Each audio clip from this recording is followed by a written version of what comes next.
Hey, Mike, welcome to the Interrupted Podcast, brother. It's awesome to have you. I appreciate you taking the time this morning. Oh, this is awesome, Steve. Thanks for having me on. It's a huge honor to do this. I've been looking forward to it since I met you in Salt Lake. So, really looking forward to this discussion.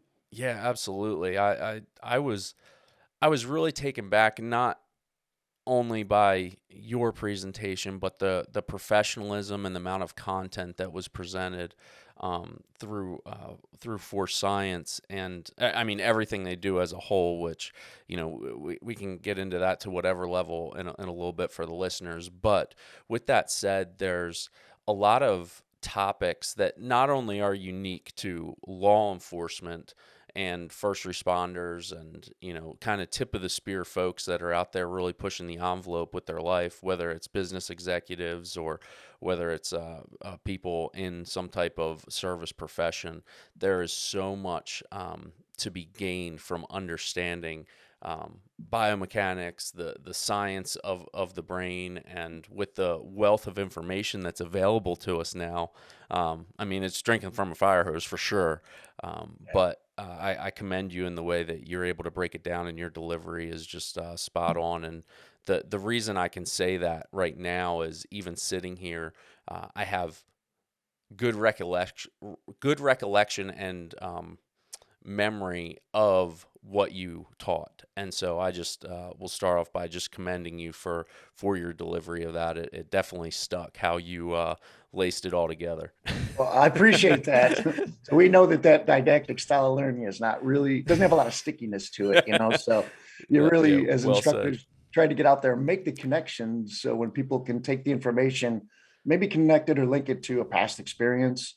And as I freely share some experiences I went through and the ones I screw up a lot usually, and we make those connections, then it gets a little stickiness to it. So we'll go back and think about that again, and maybe think about that concept, and then maybe it's still around in a couple of weeks, and then maybe when something comes up in an investigation or you're looking at training or something, even if something can just kind of connect with, wait a minute, there was something there, and then you can go back to the material and refresh your memory. But you need that kind of ability to at least have it kind of stick, because man, it's a lot of information. And the thing that I really love about this, kind of, I would say, growing with the information in force science when I first was introduced to it, is there were a lot of things. I guess it's that old saying, what do you see on Jeeps? It's a Jeep thing, you wouldn't understand or Yeah, something yeah. like If I that. have to explain why, you wouldn't Uh, understand. Right. So, and that kind of became part of our culture over the years, where I think where you get involved in these, incidents, these critical incidents where maybe short distance, violent nature, time compressed, things like that. And, we look at each other and it's something we share in our culture. We understand the difficulty there. And it's very difficult to really explain and articulate what we're going through. What does that decision process look like? Where's our attention? Where's it, what are human limitations, Mm, and how does that connect with our performance out there? Until now, where there's a demand for people to really understand, obviously through the courts, trying to articulate these things that aren't specific to law enforcement; they're specific to human performance. yeah. And now having some of this information start to become common language among law enforcement and trainers, specifically in my lane, I would say, is really enlightening. It's good to see that people understand terms, action, reaction, and internal, external focus of attention, and things like that, where we're speaking and understanding more conceptually rather than just either training a skill or investigation, observing. I would say, decision outcome. What did they do? Was it good enough or was it bad? Stop Yeah. looking at Yeah. things that way.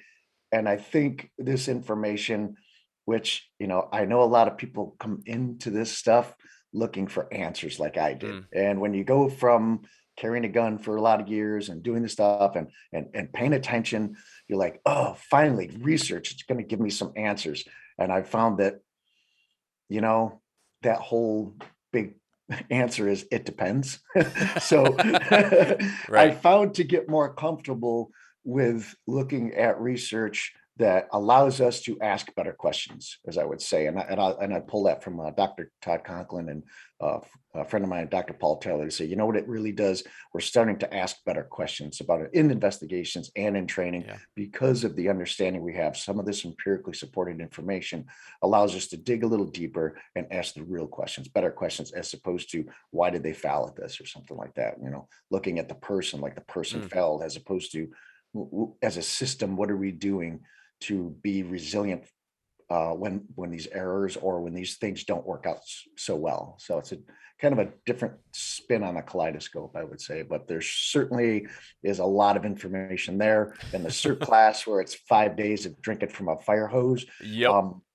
The nice thing about that is when you leave, you do have resources, you have information. And I know in the beginning, some of the instructors like, Mike, you're giving out your cell phone number and your email at these classes. And I'm like, yeah, I mean, these are just like the folks I retired from back home. If they want to reach out and find something, call me, text me, get a hold of me. I can at least point you in the right direction. Am I going to sit down for 6 hours and help you with an investigation? Probably not going to be able to do that, nor should I. But I can certainly help point you in the right direction as far as research information, connect you with people that have been through those experiences before. So you do leave with that. And then not that I'm here to promote or sell anything, but the next level of that CERT class that you went through was our advanced specialist class. And I help instruct and manage that course for Force Science. That's our 18-week course. And all of those things that you got in the 5-day that seem like, wow, and then you're on to the next thing. We take deep dives into that. So each one of those main sections, we go for 2-week dives in them, and then you get to speak and ask questions of experts in the field, Dr. Klein, Dr. Tim Lee, of course, Dr. Lewinsky, and our memory experts and things like that, where for 18 weeks, you're taking that stuff in the 5-day plus and just going deep in that with other students. And can I talk about the advanced just for a minute?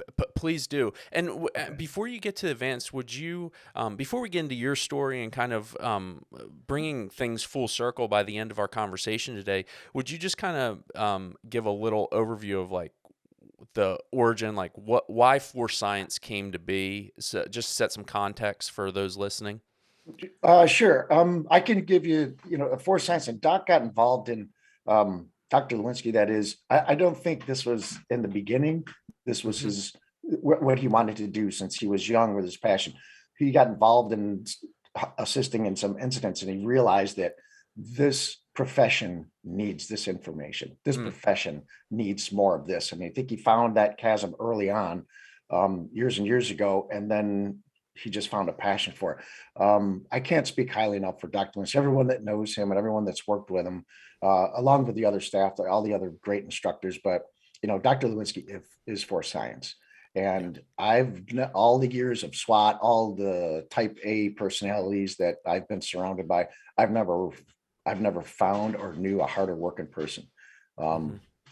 He really keeps me going. I feel like I'm a hard worker, but we'll be on the road and we're out teaching classes, and I'm coming down from my hotel room to get a bottle of water at 10 o'clock at night. And I see Doc down there, and he's in his workout clothes. I'm like, hey Doc, what are you doing? He's like, I just got done running the stairs. What are you doing, Mike? I'm like, he's grinding. I guess I'm going to go run the stairs now. That's awesome. Meanwhile, he's reviewing papers for journals and things like that while he's prepping. Yeah. But anyway, that's the background of Force Science. And then over the years, it just seemed to grow and grow in a really positive way, helping law enforcement. A lot of stuff, I think, was geared towards investigations and understanding, hey, what happened? How can we understand? So if this thing occurred, especially things that maybe didn't turn out so right, if we can remove the part where someone did this on purpose, some nefarious, malicious, thing, you pull that out of it, really, let's understand what happened from a human factors, perspective. What was going on? So that's what we're looking at, these limitations, because we have this high expectation of performance of officers and athletes, and we have these expectations that they're supposed to be flawless under these time pressured events, life, where you could die or someone else could die. And people forget that we are limited by that one factor. And that's we're human. We're human and we have limitations in our vision, attention, action, reaction, psychomotor skills under pressure. How much training did we get in a skill that we're expected to run at the level of automaticity when our cognitive control process just got pulled into something we've never experienced before? So Mm, questions like that. yeah. So that's where it kind of started, and from there, different types of courses that they get into with the different instructors. More recently, looking at the training side of the house was our advanced specialist course. A lot of people come in there from investigative background and a training background, and even investigators, even people who've just been doing investigations all this time. When we get into these discussions, these really rich discussions, the questions and discussion always turns to training. I mean, over 90% of the time, because we all went through an academy, we all went through the training to get where we're at. So when we're discussing these incidents, everybody wants to go back and look at training again.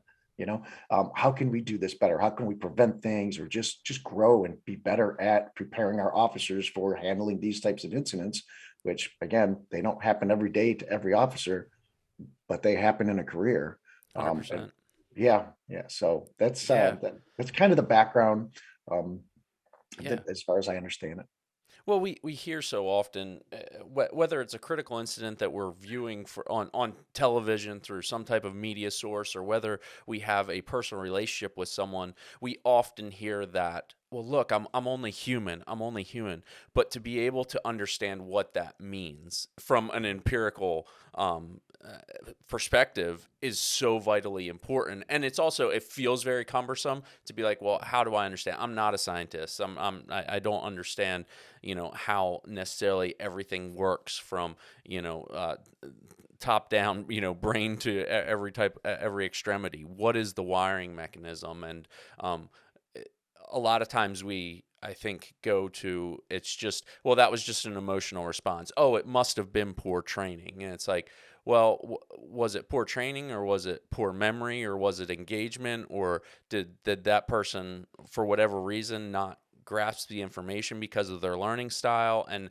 all of that is a piece of that human factor. And what came through, and what I shared at the beginning, even about your delivery, is so often I believe in a training environment we're missing opportunities for high quality instruction, where there are so many mandates and so many standards that we have to meet these days across the board, not just in law enforcement. I think it would translate into education and into the business world as well. We have to say, okay, we accomplished this task because of some mandate that came down, that it had to be put forward, and we're removing the delivery. My original background, I was a second grade teacher. That's what I did. I was an instructor. And so going through and understanding the pedagogy of just understanding how we learn, how we teach, and how to get concepts across to a wide variety of learners is really important. Even thinking about the conversation, in 2 days, I'll be up training for the commission, and trying to present new instructors how to prepare a lesson plan and how people learn, and a lot of what we're talking about today. It's like, one, it's hard to deliver that, and you want to also instill in someone that when you get the chance to be in front of an audience, you have to, there's an entertainment level that you have to provide, but you also have to be able to break down that information into the smallest pieces, and pull the big concepts. So those that walk away, they're not going to remember 100% of the information for a variety of reasons, but how can we do that better, right? And so it's really important. I think what we're going to get into will hopefully maybe the audience will be able to pull some of those things that they can apply in their life. Heck, I think some of the stuff you all talked about applies to being a parent, right? Like, Oh yeah. I mean, on so many levels. So, and that's why I was so hard set in getting you on. And I will just say, I believe right now I'm working with Dr. Bill, trying to get him on. We're trying to work out some scheduling stuff. So hopefully he'll be coming on as well, so people will get to hear from him as well. But Mike, I want you to, I was just blown away when I got your email a few days ago as we were doing some lead up of this, and Yep. your willingness to share some of your own story, right? And this is the Interrupted podcast, right? I want people to be stopped in their tracks as they're driving in their car right now, listening to this, or whether they're on their run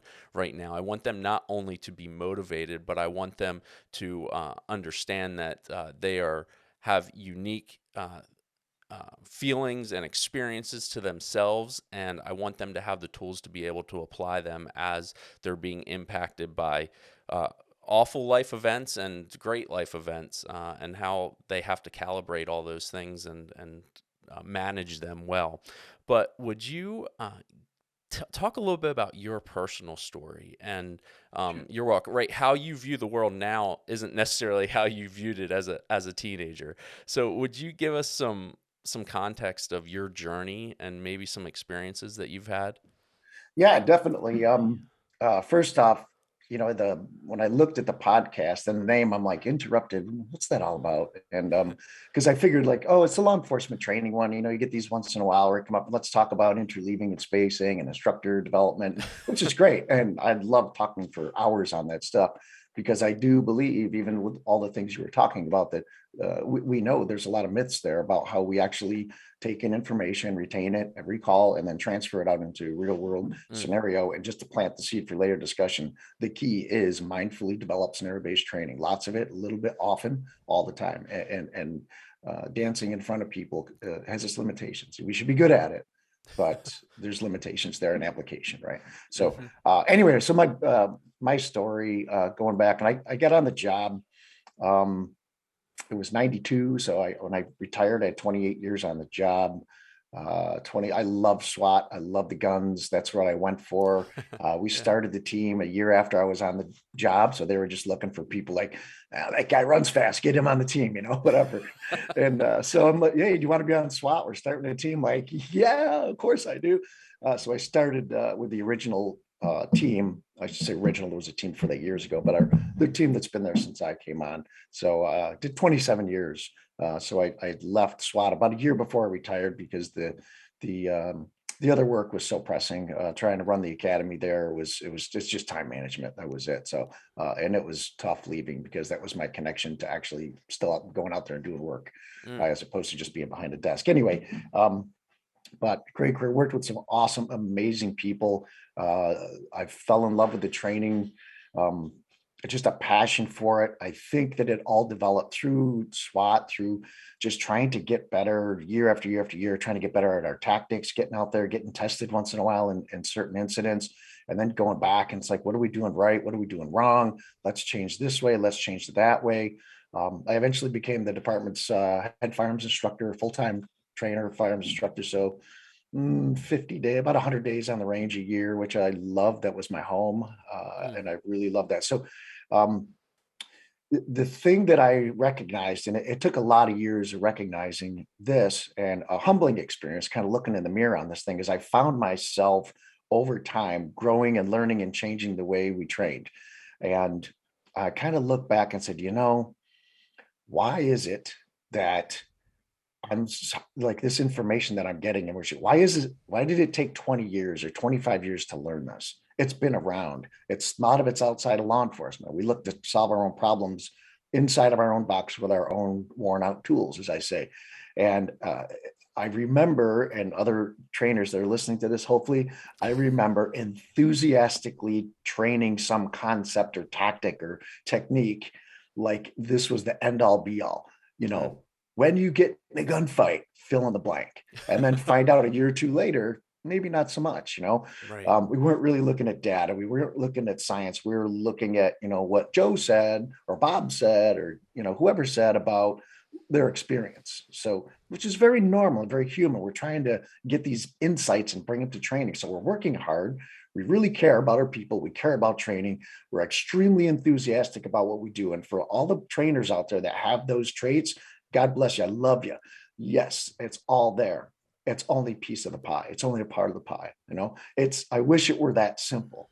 We want to bring the training in a simple way, but it's not that simple. So, kind of to go on to my journey, what drove me into those things? I think that was some of the powder in the keg, I think, because I got Okay. tired of teaching something very enthusiastically that later on just to find that that was not the optimal thing we should be training. The Weaver stance because fill in the blank, isosceles because, Mm-hmm. which leads me to kind of reflect now and go, look, as much as we're relying on research and all of the things out there that we're training and pushing, again, very enthusiastically, I know down deep in my heart and in my brain that there's a percentage of that that's going to be antiquated. There's a percentage of that that's going to need some adjusting. Maybe to put it in our cop terms, just a slight minute of angle adjustment for down the road, right? Just a Yeah. little click, and next thing you know, it's like, okay, we're a little bit closer now. But there needs to be a reevaluation. For me, looking at the data and all that is the way to go. So my journey, and the question I usually get is, Mike, you love the SWAT stuff, you love the gun stuff, you're a knuckle dragger. How did you get involved with this? How did you get involved with all of this research and all this, as I call it, gobbledygook? And that's where the theme of the podcast kind of hit me, Steve. Hmm. So when you got this, and I'm thinking interrupted podcast, something that comes into your life that all of a sudden your ship is off course. And it really hit me when I actually, the email I sent you, I wrote that email about a week before while I was in a Hmm. hotel room, and I didn't hit the Okay. send button. I go, I'm kind of getting into my own stuff. I don't know if this is, let me just hold off. So I didn't, it was a draft in a tray for a while. And then I got back and I'm like, let me look at some of the other podcasts and where Steve's going with this. I don't know if I can share that kind of thing in my life. And I guess the trainer in me is like, look, I'm no one special. I'm no picture of success. I'm just a guy out there working, making a living, taking care of my kids and doing that. Yeah. But I know that I went through and I experienced some things that other people out there are going through or have been through. It isn't some crazy anomaly like, oh my God, you went through that. This is something that's very common. And I learned from it. And that was the broken marriage after 24 years of marriage. Hmm. Um, and the thing I think with as far as the interrupted part of it goes is, sometimes in our life we see things coming, we see signs as we're on our journey. Other times something crashes, something happens. We didn't see the signs, we didn't see any of it. We didn't know where, what, when to look, right? We'll get more into that, Yeah. um, but next thing you know, there you are. You're left in this place, broken. And it's easy because when you look back, all of a sudden, all these flags are there. You see all these signs along the way that why didn't I see this? Why didn't I see that? Um, but it set me off course. I'm old school tradition, Italian Irish background. It was difficult on so many levels. I think people that are out there experiencing this can understand. And I wouldn't say it's particular to men, but I can only speak for myself on this. And I know that from that moment forward, how I handled it, and I think is really not wholly, but really partly responsible for what I'm doing today. Um, I immediately, because of maybe my upbringing, my mom and dad, and just the way it was, is when I'm facing a hardship, I want to move, I want to run, I want to put something in action. I can't sit back, I can't turtle up. And I think a lot of guys will do this because I'm going to work. At that time, I just had a change in my job. So that changed as well. Hmm. Um, I got promoted and I had to go back to the road for a very, very hot minute, a short time, getting thrown into something that I thought I remembered and I didn't. Um, and I can remember getting up every day and I'm putting that uniform back on with walking into roll call, and my head was anywhere but in roll call. I got in my car. I'm trying to still figure out how to work the radio. I say hello to everybody, professional. If you need any help, or I'll be out there, help me. I'm new at this. And as soon as I could, I drove to a parking lot behind a quiet building and I just sat there and just feeling it the whole time. And Mm. just staring at that radio saying, leave me alone, just leave me alone. And I'm just trying to still process this fresh, interruption in my life Yeah. and not let anybody else know what's going on. So I think that was the key thing that I'd like to talk about because Yeah. we don't do it. And as much as I'd like to say that I reached out for help because it was there, I'm not saying it wasn't there. It was in my personal nature not to reach out. And I want to say that because if you're out there struggling with something like this, you can reach out. I learned something very important about it because I've had guys that work for me in SWAT that were going through this stuff, and they'd show up for call outs and they show up for training. And it's like, yeah, Scott's going through this stuff. I'm like, hey, Scotty, how you doing? I know you got that stuff going. How's that going? He's like, I'm good, man. It sucks, but I'm good. And it's like, I really didn't understand what that person was going through, what they could have been going through until I experienced it for myself. I wasn't there for them. I didn't know how to get into that next level, that next layer to really communicate with that person because I'm like, that's personal stuff. Here we do work. We're professionals. Right. It's just like, shoulders back, chin up. Let's go. Carry your load. Let's go. And I learned that I could have been so much better at that as a leader, as a supervisor. So going through that, it kind of made me reflect back and, kind of understand that you really got to reach out to people. I was sucking this thing up all the way through, and it was tough. I'd get home, I'd put on a mask, go to work. I get home. I've got 4 daughters. Mm. I'm taking care of them. They're going through their own special hell that I don't understand. And where people were always like, yeah, Mike, you were there for your kids. You were there to help them out. And it's like, I don't know. I mean, I didn't give up. I didn't just walk out into traffic or anything like that. But it was kind of like that airplane thing where they tell you to put the mask over yourself before you help others. Yeah. And now, in the benefit of hindsight, I think that I was doing that and putting the mask over myself and just trying to keep everything normal and stable and keep the ship on course for the kids, but not really dealing with the turmoil that they were going through as well. So, I would do that every day. And at the end of the day, when they went to bed and everything was all set, I'd go up to my room, I'd fall on the floor, break down in tears, look up at the heavens and be like, what else you got for me? Hmm. I would say that the thing that kept me on the path is I started relying on the things in my life that, as simple as it seems, but staying on schedule with everything I did. And one thing, and look, I'm no bodybuilder or anything like that, but I did have a routine of going to the gym every day of the week that I could without interruption, rest day here and there. But I went every single day. And I found how important that was when I was going through the struggle. I didn't have great workouts. I got to the gym, but I went through the motions, go through the motions. I got there, I got on the treadmill, I did my workouts, I put my music on, and it was a place where I could go and I found structure and direction. Like, look, everything is a mess right now because things just start twisting and turning. Focus on this. I was like, focus on that. I'd go there, get my workout in. So we talk about interruptions, right? And the Yeah. thing about interruptions is if we don't see them coming, bang, and they can knock you off course. Sometimes you get them all at once. Sometimes they come in just waves. So I think whether it was just the way it was or, God reaching out and saying, yeah, like, you got to face this. So yeah, that gym thing's not going to work out. Next thing you know, my Hmm. neck went boing and I went through and had a 3-level spinal fusion surgery that had to Oh my happen. goodness. Okay. I lost all muscle and everything in my left pec, tricep, and back. Just went dead, like pulling the Christmas lights out. There was something Wow. there, and I guess it was just the old Shawshank Redemption rock hammer thing. It's like pressure in time. So I didn't just slam Uh-huh. into something. I don't know really what it was. I just woke up and I was numb. Yeah. So anyway, they went in there. So no sob story on that. We all have surgeries and things we go through. But for me at that point, I'm like, come on, man.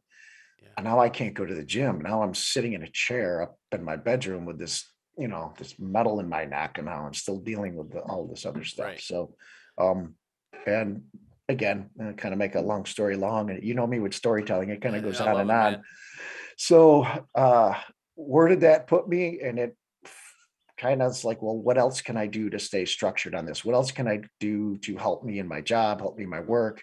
I don't know how long before I retire. My neurosurgeon said, this is, you're retiring. You're not going to be able to go out and do things like, I have more of an administrative job now, but I know it's limited.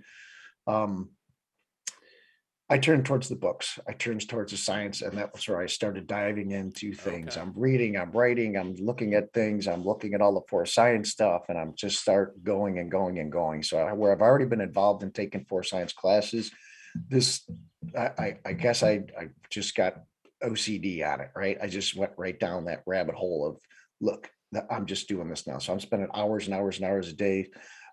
It's keeping my mind occupied. It's keeping my mind growing. I was finding all this fascinating information and how I can apply it. So that really took me hard on that journey. And to this day, I question, it's like, were you really running towards that, Mike, or were you just running away from something? And Mm, I think I've concluded that I was trying to run no matter where, but I wanted to run someplace useful, either physical fitness, mental growth, something in my field, because just running it isn't going to help. mm. Um, so that's kind of where I started getting into that information. Okay. Before you know it, it's like life goes on, time keeps moving on, time keeps going on. I met a wonderful girl who I'm with today. Um, I've communicate with the kids better, and I've taken all these ideas and insights and things I've learned from other people, listening to podcasts and books and communicating with other students and things, and bring them back into the work atmosphere. So the Yeah. timing is a little fragmented on how these things occurred, but again, the benefit of hindsight is I get to go back and I look at all these signs and I look how things changed. And I guess the takeaways to it are, people are like, well, everything turned out, you turned out okay. And it's like, I hate that. I haven't turned out yet. I'm 55, but maybe at my funeral you can make that judgment. But Yeah. But I'm still learning and growing and trying to do good things, a purposeful thing yeah, still out there. becoming. Yeah. Yeah, still becoming. And it's like, to do that, it takes energy. You have to get up, you have to work, and you have to put it into something productive. At least, again, at first interruption comes, do something, get Yeah. structured, do something, go through the motions if you have to until you can Mhm. start getting your bearing again. And when I go back and look at all the research about internal and external and all these different ways that we look at incidents, like, same thing occurred in this.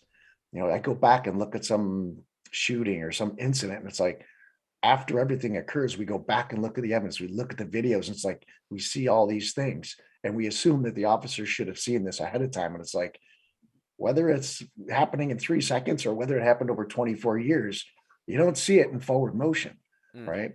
Yeah. It's what was your attention? What were you perceiving? And maybe I was wrong about some things along the way, but it's a lesson in life that you don't see these things in forward motion all the time, but you see them in hindsight. I always tell people, you can understand that when you're looking at investigations, Mhm. understand that when you're reflecting on your own life and giving yourself a lot of crap about what you did or how you handled certain situations. Because, Yeah. we are our own biggest critics. And where I go back now and I think of all the things I could have done better and, things like Right. that. It's like, I try not to give myself too much crap, enough to learn and grow from it, but understanding, again, we're human, Yeah. we're human.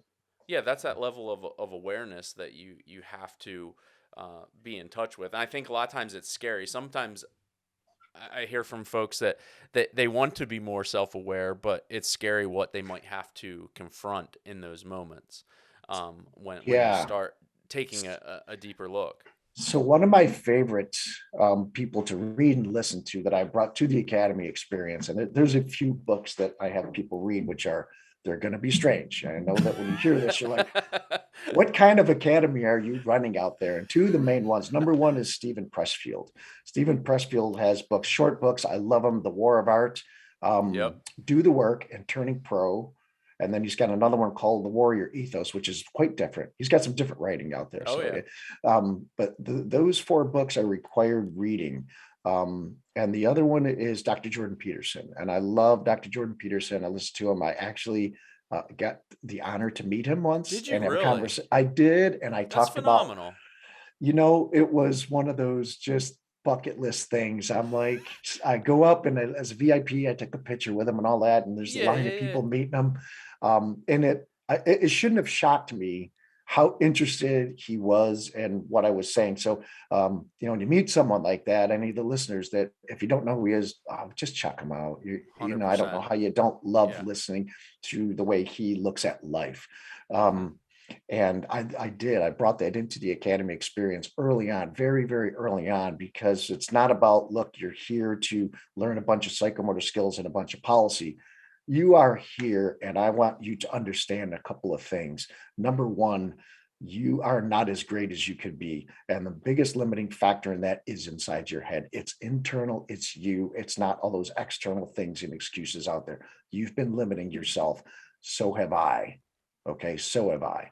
Let's see where we can go with this thing. So a lot of that stuff out there was like Jordan Peterson. And the things that I asked him, or actually, to be honest, Steve, I walked up and I was trying to think, it's like, this is one of the greatest minds of our time. But I yeah, need to say something profound to him so he will recognize me as a, that's right. Yeah. yeah. How do I And it's stand like, out? yeah, and I get up there and I finally get to meet him, and just the honesty came out of me. And I said, I want to say something profound, Doc, but I'm just giddy. And he kind of, Appreciating the moment. yeah, Yeah. yeah. But I said to him, I said, well, I will tell you that I do, I've read your book and listened to the book and the podcast and things like that. I was a psychology major. I really love this stuff. I don't know what it is in my background, but I really gravitate to it. The way he explores the mind and behaviors and things, it's just Yeah. amazing. And I said I brought that into the academy experience, and I thought he'd be like, "Oh, cool, next." And he just turned to me so sincere. And I'll tell you, if he was faking his interest in it, he was really good at it. Sold it. So yeah, yeah. So and he could, but I don't think he was. And he genuinely asked me, "How are you using it? How are you using it, Mike? What are you doing exactly?" And I said, "Well, there's a lot there, but if to break it down, in the beginning, I use a couple of things. And number one is when you talk about stand up straight with your shoulders back, ready to take on the responsibility of this life. And every speech I give at the graduation, that line is my ending line to it, thanking every one of those recruits, those new officers, for doing exactly that, standing up straight with your shoulders back, ready to take on this responsibility of this life, of this Yeah. career, of this job. And it's huge. And I do sincerely thank every single one of them and everyone out there that took this job for doing that, because you do need to stand up straight with your shoulders back, eyes wide open, because it's coming full force. The other thing I do in the first assignment that the recruits get in the academy was to write. I like to keep them writing a lot and early. I like them to write autobiographies. Tell me just about yourself, your background. And I do. I read those backgrounds. And when we're out for run in the morning, I go up and, I'll look at two of those people that day and remember a few things about their past and connect with them on a personal level. Yeah. Is it less than authentic? No, it takes a long time to get to know somebody. I need to let them know that I am as vested in them as they are into this profession. And they need that connection, because again, this is not just a bunch of skills you're going to learn in policies and laws. This is a life. I mean, we don't bleed blue until we die after this for no reason. Mhm. This is a life. So one of the main things I write, and this was straight from Dr. Peterson, was and actually my kids do this too, and they think I'm corny, but the recruits probably do too. But they're probably like, "Oh, what do we got to do here?" And it's like, imagine if everything and every decision that you made in your life went wrong. Imagine something like the horrible thing your life could be if every decision, everything went bad. Yeah. What does that look like a year from now, 5 years from now, 10 years from now? Okay, write that. Next thing, identify the opposite. If things went right in your life, all the good decisions, everything went your way, what does that look like 1 year, 5 year, 10 years from now? And so they would do that and they would write that. And it isn't necessary for me or any other instructors to read that. That's for them. That's for them to keep, right? They're Yeah. handing it in, but I don't, that's not my business. So they get it. And I said, look, I'm not reading you. This is for you. And I give it right back to them. So this is for you. Now, what did we just identify? We identified a direction to run to and a direction to run away from. They've Mhm. identified what to run away from. And I think the thing that really helps them move on, and to your original point, which I know I get going on and on with these things, is That's we're kind perfect. of afraid to do what we could possibly do because of the fear of failure, or the Mhm. fear of judgment, the fear of that. So what Jordan Peterson says, we tend to be in a fog, because once we identify what we could be and what we could do, there it is. Now we have a measure of failure, right? Mhm. Yeah. So, and that's something that a lot of us look, we'd rather be where we are and just go day to day and let happenstance take us through life, as opposed to really shoot for something and say, look, this is where I want to be. This is what I want to do. This is, whether it's getting up and talking in front of a bunch of people, whether it's a career path, whatever it is. If we're identifying something that we could be greater than who we thought we could be, then that's the bar that we set for, I don't want to say success, but for a mark for us to hit, Right which on. means we need to work towards that.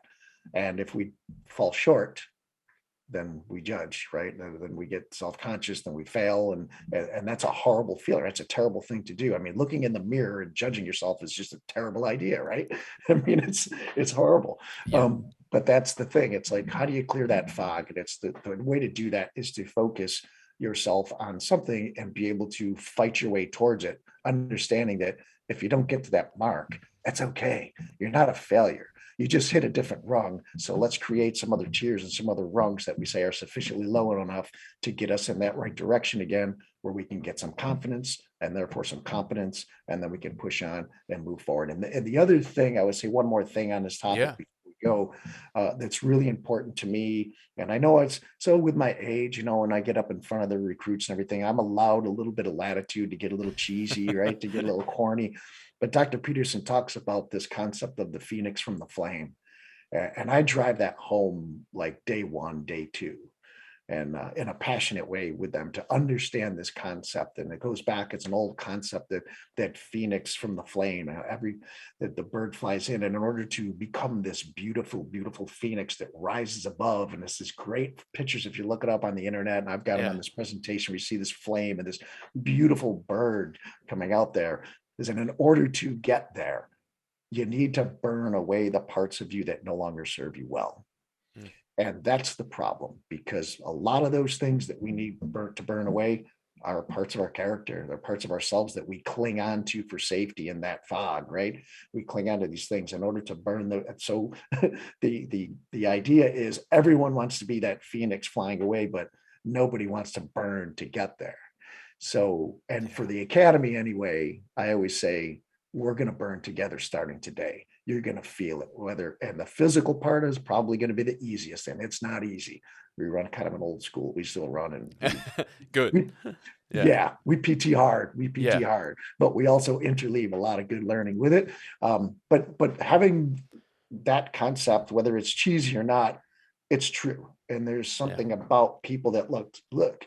This might mean that your best friend from childhood that's taken a different path in life, maybe that's something that burns away too over time. Maybe that's something that gets chucked in the fire. And I know that doesn't sound really like, oh, I can't hang out with people because I'm a cop now, but you'll see every person has their own things they need to burn away about themselves to become that next thing. And I've found that this isn't like, okay, you flew out of the flame, now look what you've become. It's not. You burn all the time. It doesn't matter how old you get. Once you're still trying to learn and grow and recreate and become that better version of ourselves that maybe we never really gave ourselves the ability to understand, Mm-hmm. it's like, yeah, it's time to do some more burning, because I got to clean this ship up a little Yeah. bit. So 100%. 100%. No, I hear so much in what you're saying of the intentionality piece, and I hear you, guiding these young men and women through that. And I think at the core, if I wanted to get to the foundation of how do we best prepare for interruptions, unknown interruptions, it's through intentionality. And you said it so well a few minutes ago. You Even when you don't feel like doing things, and even when things are crumbling, you must continue to do what you know is right when it doesn't feel good.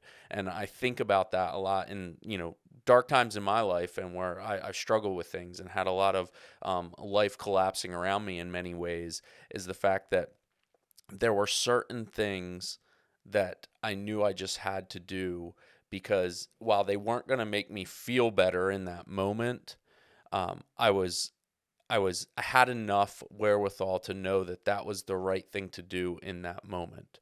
I think about a critical incident that I was involved in, and how that evening, when you're taken to that quiet room, and everybody's like, this is about what's going to happen, and these are a situation's about to happen here. I remember them distinctly saying, hey, do you feel like you want to sit and talk with somebody?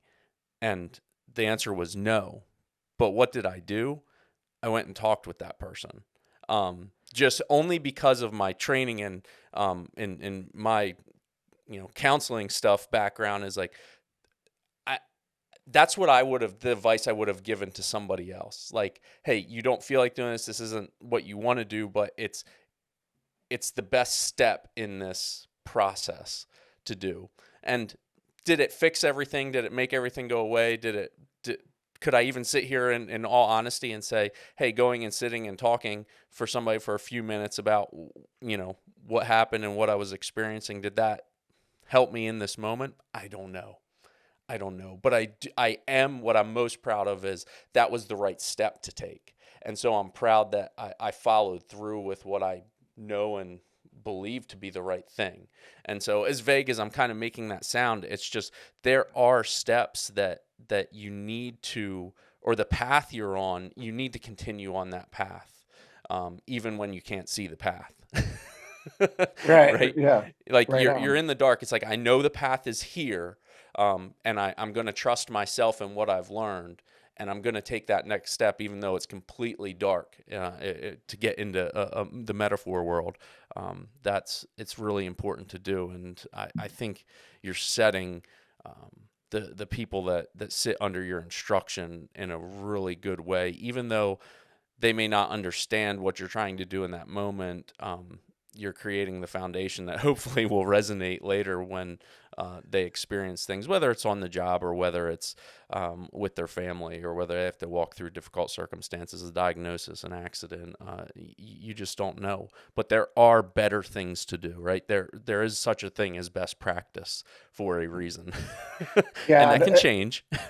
Right. And I think that one of my favorite things to, I would say when I go in through the slides, my presentation there, and I hit one of the slides there, and I just feel the serotonin start flowing through me. And it's like, this part of the presentation, I really enjoyed teaching, and I wish I had just unlimited time to dive down the hole and go through the class and like, give me an example, give me something from your past. And that's where, and I know we discussed this too, is the 91st quadrant, because to me, that's where, and not that the quadrant, but just the idea of internal and external alone. And it's like, I never thought of it.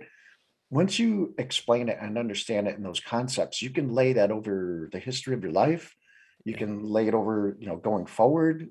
I teach the recruits to learn about this early on so they can use it as they go through conceptually. But when you're talking about, like, I've found that, again, when these interruptions occur, especially ones I would say that are can look, this isn't small talk. These things can kill you, right? Mm, These things can yeah. kill you. This isn't just like, oh yeah, well, this happened, so this is how I dealt with it. Yeah. They're heavy. I mean, Yeah, they're real yeah, they're heavy. heavy stuff. We wouldn't be having this conversation if there wasn't a one more step to the left or right and could have gone off the cliff for real. But that internal, and I've found that when we're dealing with that, and when you're in that kind of that place, that being internal, where it may help us try to understand what we're going through, being alone, a lot of times, just like the bag drill and the box drills, we get internal. And when we get internal, when we're off course and we're in the fog, that's where trouble can happen. So the focus Yeah. on external, whether it's after an incident and you're just going in a room to talk to somebody, maybe the conversation, to be honest, and Steve, like, I'll have to say, and all credit to my best friend in the world here. When I was going through this stuff, I don't know what it was about, just like, my friend Dave knew when to call me. I don't know. I'd be going for a day and a half, and all of a sudden I got internal. I'm alone. I'm in my room, and all of a sudden I start spinning again. And Mm. somehow, and my thoughts are going in a bad, dark place, and all of a sudden my phone rings, and it's Dave. Hey man, what's up? How you doing? How's things, man? How you feeling? And he's, here's a guy that's never even been married before. He doesn't know what to say to his older friend that's going through all this stuff. He didn't have kids. Like, But he made the call.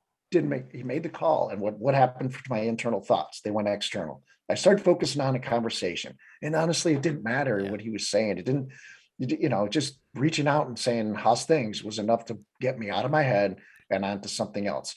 You go into the gym tomorrow, how's the neck feeling? Are you able to do anything? Da, da, da. So that external. So, and again, and kind of always go back. And when it comes to training, when it comes to teaching, when it comes to, especially with the academy, I'm always see all these connections, right? And it's like, Yeah.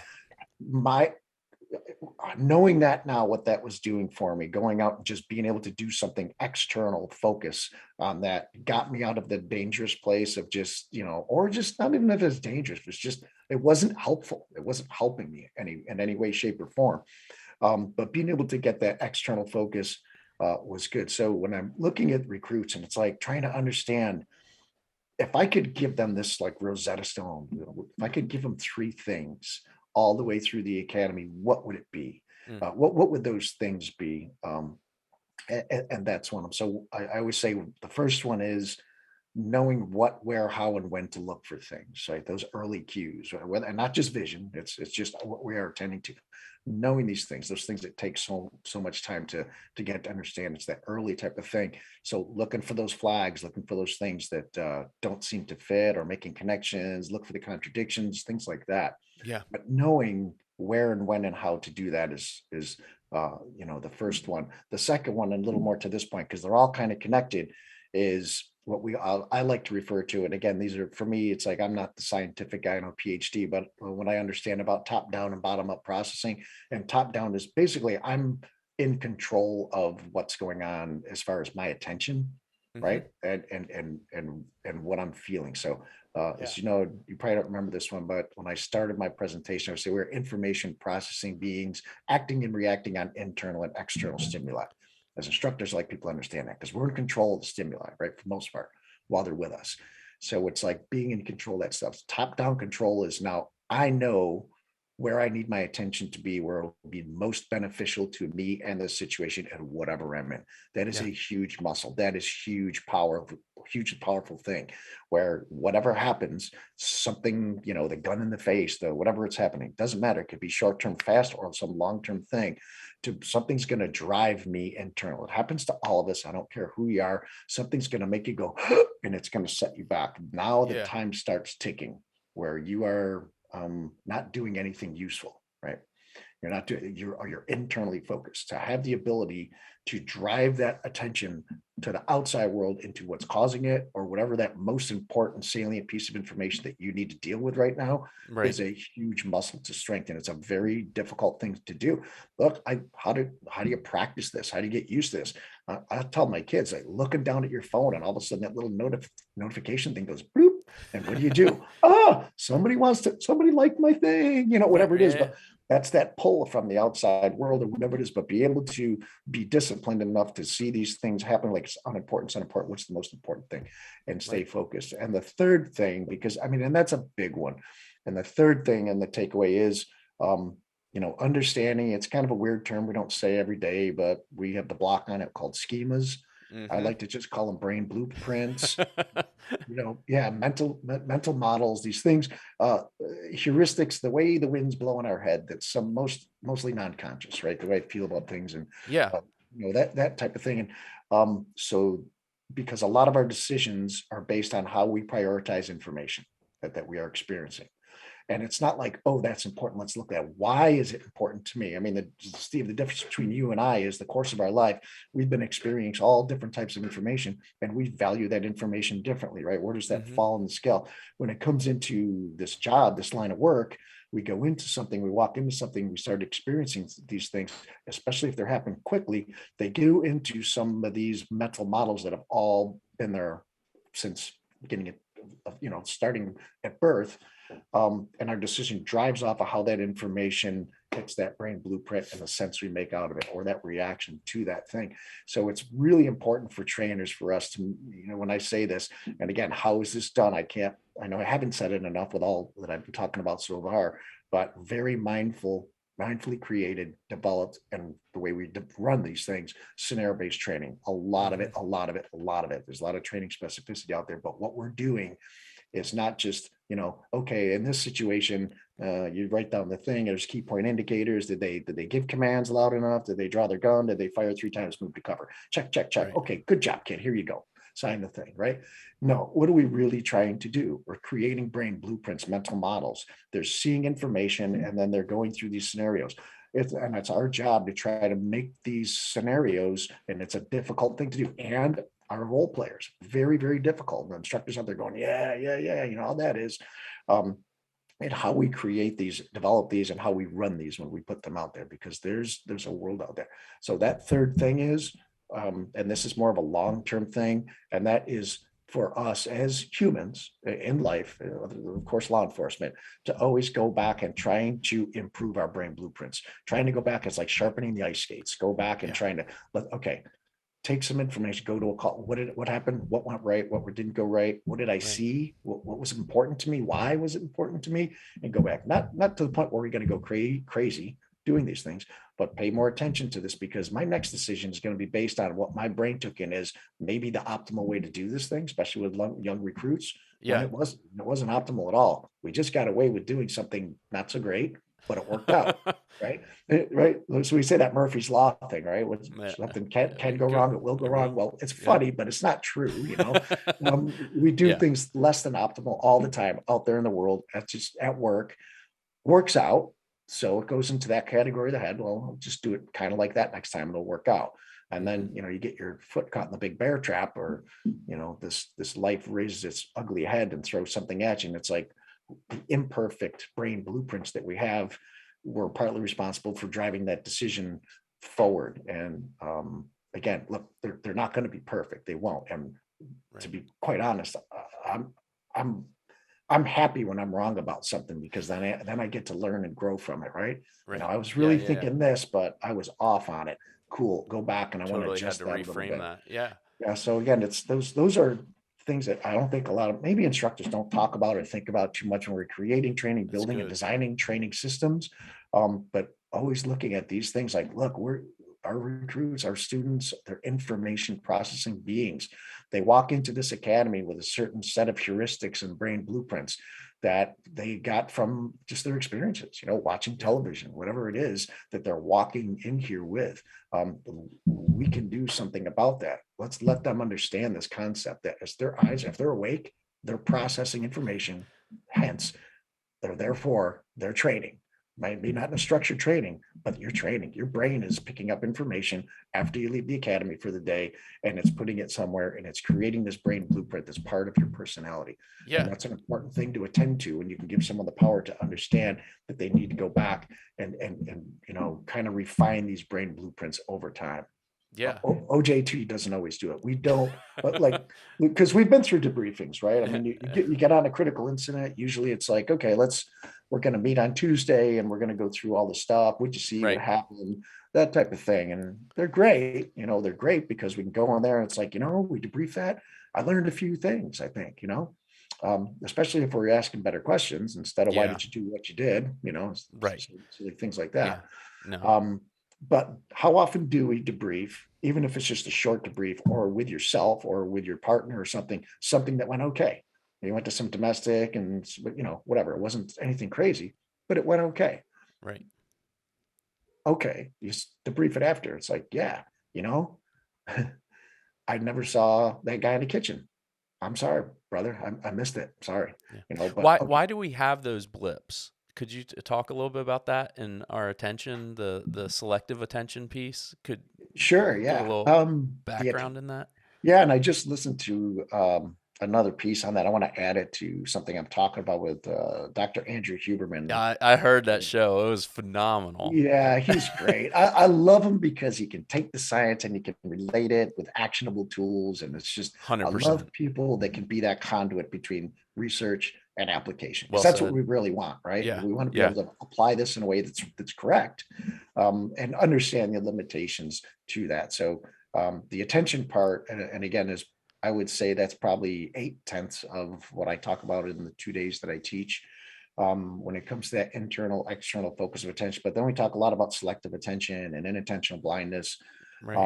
and those things. And I know he talked about attentional blinks, and that was kind of a neat thing. That was really neat. So um, understanding the attention, and again, this is something that the recruits will learn about early, while they're on the learning management system at night. While they're home, they're kind of getting all the science and the gobbledygook in the evening, Yeah. and then they discuss it on discussion boards, and then we come in and we talk about things in terms of concepts, as opposed to I did this right or I did this wrong, Yeah. and this is why. So, and attention, I think, is really important.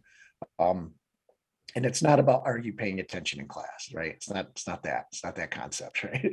It's about where is the attention, what are they focusing on, and that type of thing. So understanding what selective attention is, and inattentional blindness, terms that you don't hear those every day, but we heard of tunnel vision, right? We all know Yeah. what that is. Yeah. um, any listeners, law enforcement out there, when you learned or first heard the term tunnel vision, I could almost be assured that you heard about it as a really negative thing. Yep. Right? So tunnel Up vision's until bad. recently, I've been guilty of teaching that.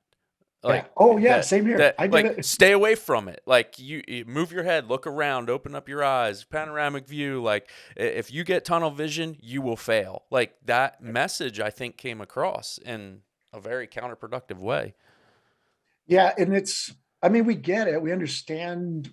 I think we've all probably been through it to some level or another. Well, actually, I know we've all been through. We're going through it right now. I mean, I'm staring at a camera in front of me, and my Right. daughters are going to work, and my Labrador's over here, and those are like what Uh, we say in class. Those are toes and socks, right? They're not important right now. This is the most important thing yeah, yeah, yeah. in the situation. So I'm attending to it with intensity, and the more intense focus we have on something, the more the other things become fuzzy. And that's just a human factor that's out there. When you hear about tunnel vision being bad, like all that, I think what we're referring to, I mean, because people could argue that point, and it's like, yeah, you're right. When you have an intense focus to something, the danger is you're going to miss all the other things that are out there. Okay. So that's that inattentional blindness is when you have an intense focus on one thing to the exclusion of all the other things. So yeah, Hmm. we can get hurt.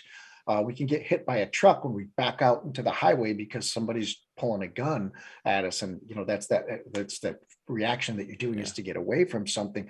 Or I'm in the room and and I'm staring at something. It's like you've talked to these people before where they describe the gun. It's like, what did it look like? It was big, It was the barrel. The barrel was Was this that big. big? Yeah. I could see the dirt under his fingernail. I said, okay, so you're that's the most important thing. And you have vision that's going on that thing. Okay, so what did he look like? I don't know. Hmm. What was he? Was he tall, short, what color hair? Do you have a hat on? I don't know. This is consistent. This is common. And a lot of times when I think when we look at like body worn cameras, that like you're in front of this person, how do you not have a memory of all this other visual information? And you look at that, and when someone has that really, really, I would say tunnel vision, selective vision, that really intense visual focus on something, it will exclude other things, and that's where we get that auditory occlusion comes in. The Mm. stuff we cover about Dr. Steve Yantis, where he did the Yeah. research on that. It's like, look, when you have a hard visual focus, that part of the brain that processes audio information just gets tamped down like a dimmer switch. And the opposite, if someone's yelling something and you're listening to what they're saying, you won't have a lot of memory because you're of your visual field because you were so auditory focused. So that's kind of understanding the importance of that when it comes to, again, the one thing is investigations is really, really important, trying to understand looking at body worn cameras, the limitations with that, even after they've been sent to the right folks and know, these Paris Warden places like that where they take these apart and really put them in time and sequence and everything else. Like, okay, now Yeah. we got this. Still angles and offsets and what was the person actually How much attending. is missed on a camera? That has just been eye opening to experience. Right, right. And the thing is, so why is it important? So why is it's a good thing because our brain, our eyes, whatever, we're seeking the information that we need in order to make that decision. Hmm. So if I'm looking at a hand coming out of a pocket and I can't see what the partner's doing, the person next, because I need that visual identification that that's a phone or a gun or something, because I'm already in motion to deal with this being a gun. And I need this. We learned about open loop and closed loop. You know, Cognitively, you don't know how much time you have, but literally, it's like you've got about a third of a second to pick up information to the contrary, or this motor skill Yeah. button, if you will, is getting pushed. And there's no stopping it from there until I perceive a change and that this is Hence why those blueprints are so vitally important to be right. able to recall upon. Right. And it's why we don't have scenarios, or hopefully you've stopped having scenarios. Because when we first started scenario training way, way back before Sims, it was really fun to have the closet ninja, as we call it, right?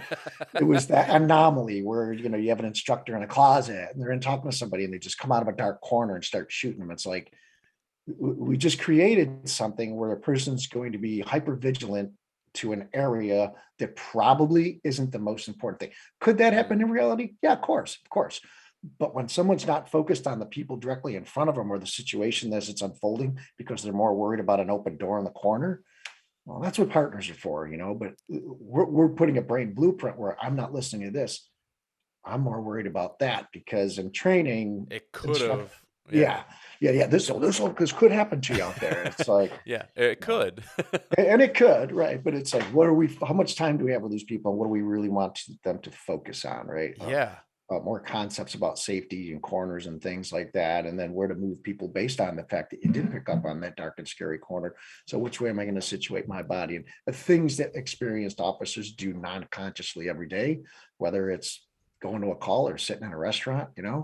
where we're looking, the eye trackers. I always said I would love to be able to put like eye trackers on officers when they're off duty as compared to, just That study was incredible to see that footage about, I mean, getting into the minutia of it, the 3 degrees of angle, and just that there's so much being missed when you get into the periphery, and how every person going into a similar scenario, their attention is somewhere else, and that's probably because of experience and training leading up to that point. And being able to prioritize that, knowing that tunnel vision and that focus of attention is going to occur at some level. How do I prioritize and know what the most important thing is to have my attention on? Because even training new folks, it's like a lot of times you'll be like, "Hey, I'm glad you saw that, but that was the wrong thing to be looking at that moment." Right? And that creates delay. So how do we pick? And there's a lot of subjectivity in that, and right. every scenario changes in complexity to each situation, and that's what's so difficult. That's the real difficult is that in our job, it's virtually infinite the things that could occur, right? Yeah. So people that use this, and again, like I say, it's great, like in the D1 sports, professional sports, and sports psychologists. It's like um, as much as there's a million things that could happen out there on, say, a football field around. I always use hockey analogies. I'm a hockey guy, but Yeah. most people don't play, so I got to talk about football or baseball. So, That's all good. but when I'm looking at that, so I'll use hockey, and it's like you get out there on the ice. It's like there's still only a certain amount of things that could possibly happen on the ice within reason, right? Hmm. Without that crazy anomaly, it's either going to go this way, that way. It's either pass, shoot, skate around, and so there's a limited things as I gain an experience and my psychomotor skills start to get better that I'll be able to see and do out there. So, but it's kind of a restricted number, which is why we love games. There's so many rules, right? There's so many Yeah. things that are going to happen. There's a guy that we play with, and he's in his 60s now, and he was Division 1 guy back in the day. But this guy lives in the rink basically his entire life, and he loves playing pickup in men's league.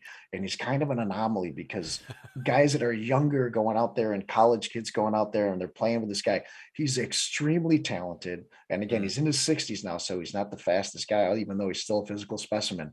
But whenever you play with him, we always see people talking in the locker room. It's like, this guy took the puck away from me like I was just started out. And people are playing at college level. So it's like, well, how does Steve know what I was going to do before I did it? And it's Yeah. like, yeah, man, that's why, because hours upon hours of hours of really paying attention to what he was paying attention to when he was out on the ice. When you can do something out there on the ice with him and he doesn't expect it, he's really quiet, reserved, very like almost a hermit kind of guy. He'll come up and give you a pat with a stick and he's like, yeah, good deal, man. And it's like, why does he still play this game? Because of that. Mm. He's looking for that thing that he couldn't predict. And that excites him. He likes it because you did something Yeah. and he's going to take that and he's going to put it back in his brain blueprint because next time he'll see it happen. He saw the elbow, something he couldn't articulate, the elbow, the Yeah. shift in weight, something like that. And not to get too off topic, but this is a direct connection to what we do and what we experience out on the street. All these calls we go to over and over and over again, all these things we're picking up, what worked, what didn't work.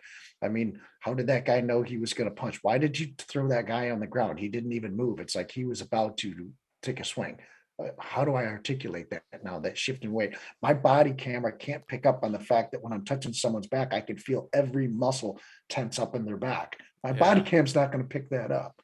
can I articulate that? Can I Yeah. articulate these things that I can predict based on my tacit knowledge, all my experiences and my training, and to kind of have people understand my decision and course of action going forward. Yeah. And And and we get it wrong sometimes, right? mm, yeah. And that's a fair thing to acknowledge, and I think it needs to be acknowledged when it happens, and we have to deal with it, Mhm. and not just push past it and address it.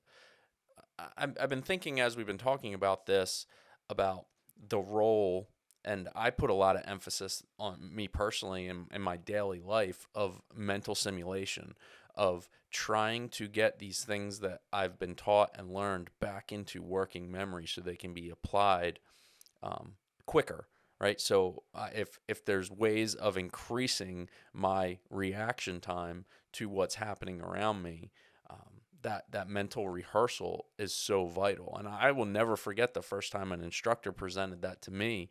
And hey, when you're about to go to this call for service, like you know how to deal with it, but you need to think through the steps on your way there because you're going to be able to recall that information in a much faster manner. Does that align with what you've seen in research and teaching, or do you have some points to talk about that? Yeah, for sure. So, one of the articles that I highly recommend in every class is one called Beyond Automaticity. And it looks at the balance, delicate balance, I would say, between automaticity and cognitive control processes. So, what am I able to perform without much, let's call it, I'm not using much of my cognitive energy, how much of my Okay. attention or that very limited thing that I have. So that's really important, expensive stuff, right? That's like the money in your pocket. You only have so much to go around. So if I have to like spend it all on something, especially some type of critical incident, I want to have as much as I can have to put it at that thing. So if Mm, I'm thinking about the steps along the way, well, that's okay. I'm internal, but I'm thinking about these things that as you get more experience, you don't need to think about them anymore. So I don't need to put cognitive control processes into it because when I get there, life starts to happen and life starts. So how can I set, so what you're talking about, how can I set things up when I first step out of the car so I'll already be in my favor? So I know how to deal with this better. I'm already setting the ground for the fight and not for, yeah. and I don't mean physical fight. So I want to make the analogy um, for a couple things on this. So again, it's not just, it's not specific to psychomotor skills, right? When we talk about automaticity, it could Right. be how we communicate, how we talk to people, even the look on our body language when we show up, right? Yeah. Because you know, recruits body language. There's squirrels on methamphetamines. They are.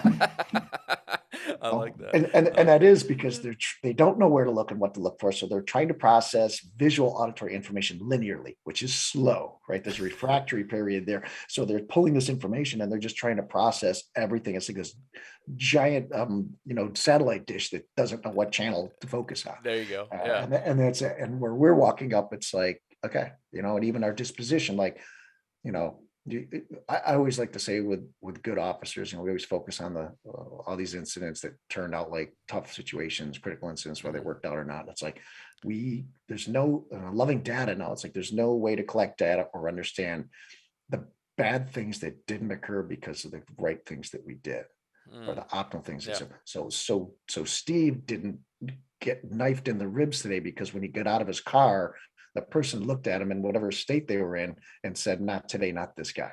And you don't know why, but maybe it Yeah. was the friendly look on your face. Maybe it was the look on your face that this ain't happening to me, or I'm going to go down to whatever it is. Yeah. There's something that's coming off of each officer that played a part into how that incident came about. Not all of them, but especially ones where there's time and someone doesn't have just a deadly plan to kill you.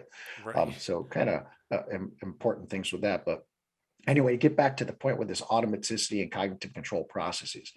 I'll use the example on this is again going back to know where to allocate your attention, that top-down control. I recently became a Brazilian Jiu-Jitsu. I don't even want to say practitioner because I'm that new at it. So I would say experiencer. Okay, There you go. There so you I go. experience things, And going into something new like this for me is so, oh God, it's so exciting. It's so exciting because I don't know anything about it. I did some wrestling in way back in the day, but it wasn't great. And going into something like this now, having the understanding all the things I know about the acquisition of skill acquisition and training and all the stuff we didn't, or I won't have time to get into, and spacing and interleaving and Yeah, yeah, priming and boosting and all that stuff. Maybe in another one we can really jump down the rabbit 100%. I hole like on it. that one. So I've got a lot of stuff there. But knowing all these things and trying to go from a person that's been teaching psychomotor skills for a lot of years to I'm the baby bird right now, and I'm trying to understand how much of my understanding about the acquisition of skills, all right, psychomotor skills and things, is useful to me when I'm learning this new skill.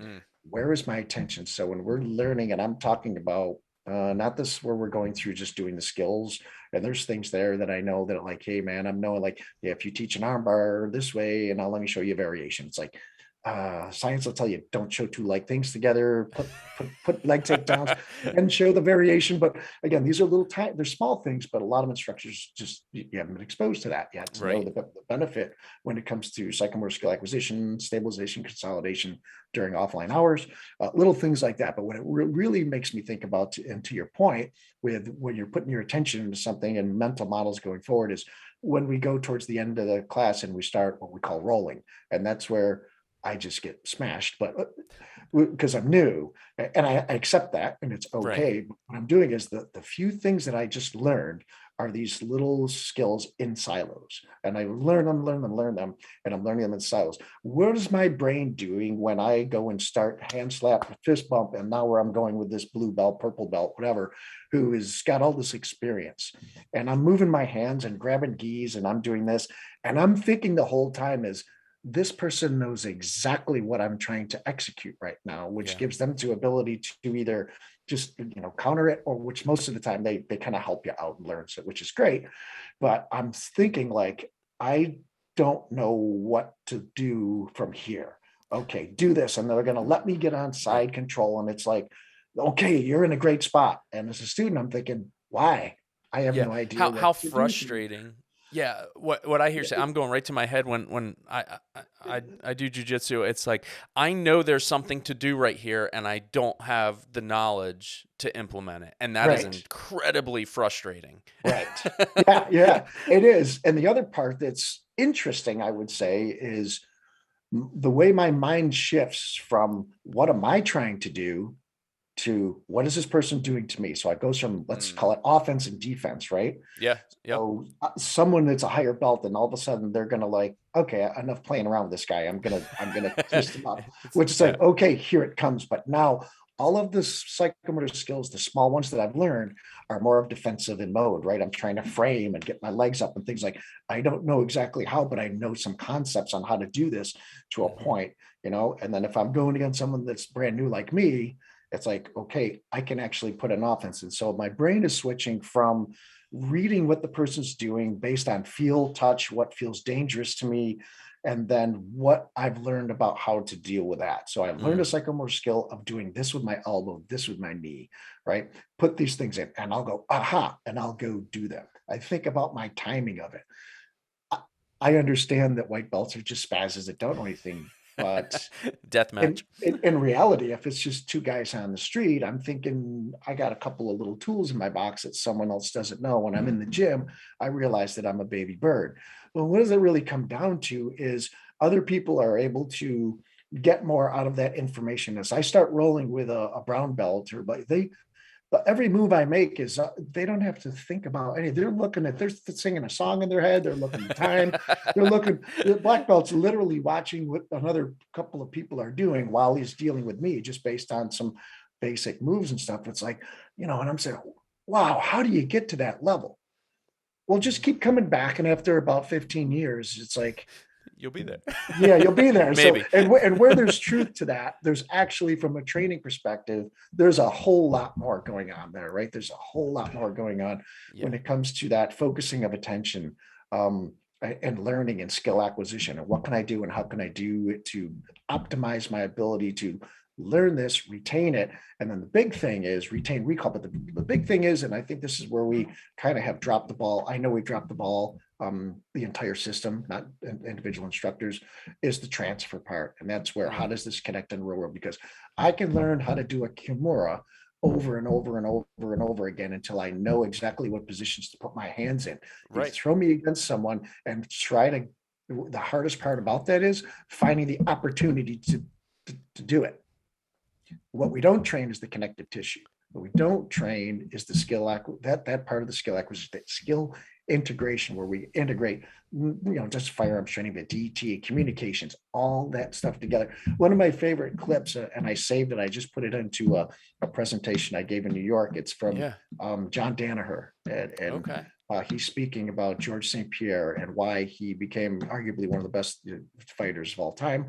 He's up there on the list. It's just sad, everybody's got their favorites, right? Fedor and all that. But he says he was not mastered or the best in any one particular skill.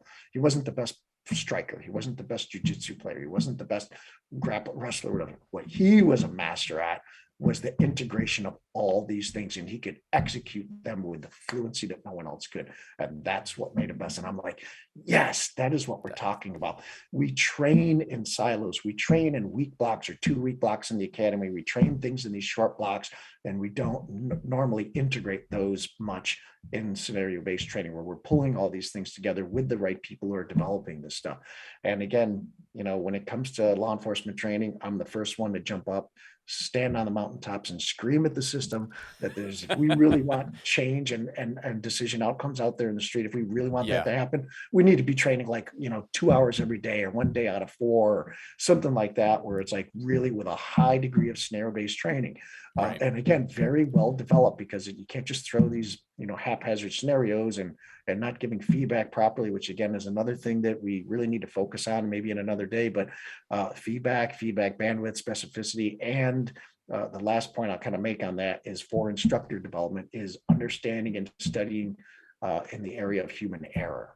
And human error, because that, for me, that was a whole new ground that let's say, I never thought that I knew, oh, wow, I know all there is to know about instruction. I never will.